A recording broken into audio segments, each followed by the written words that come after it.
Bike tanker ലോറിയിൽ ഇടിച്ച് ഉണ്ടായ അപകടത്തിൽ 2 യുവാക്കൾ മരിച്ചു. വൈക്കം സ്വദേശികളായ സച്ചിൻ, അയ്യാൻ എന്നിവരാണ് മരിച്ചത്. 2 പേർക്കും 21 വയസ്സ് മാത്രമേ പ്രായമുണ്ടായിരുന്നുള്ളൂ. തലയോലപ്പറമ്പ് വടകര തോട്ടം ജംഗ്ഷൻ സമീപത്തെ വളവിൽ വെച്ചാണ് ഈ അപകടം ഉണ്ടായത്. ഇന്നലെ അർദ്ധരാത്രിയിൽ സംഭവിച്ച അപകടമാണ്. കൂടുതൽ വിവരങ്ങളുമായി ഈ അപകട സ്ഥലത്ത് നിന്ന് ടോബി ജോൺസൺ ചേരുന്നു. പറയൂ ടോബി, ഇവരുടെ കൂടുതൽ വിശദാംശങ്ങൾ എന്തൊക്കെയാണ്?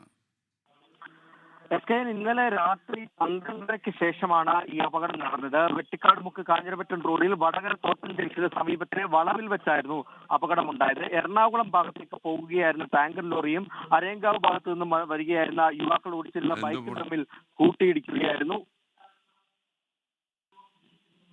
സങ്കടകരമായ വാർത്തയായി ബൈക്ക് ടാങ്കർ ലോറിയിൽ ഇടിച്ചാണ് ഈ അപകടം ഉണ്ടായത്. 2 ചെറുപ്പക്കാരാണ് മരിച്ചത്. 21 വയസ്സ് പ്രായം. രാവിലെ തന്നെ റോഡിൽ പൊലിഞ്ഞ 2 ജീവിതത്തിന്റെ കഥയാണ് നമ്മൾ പറഞ്ഞത്.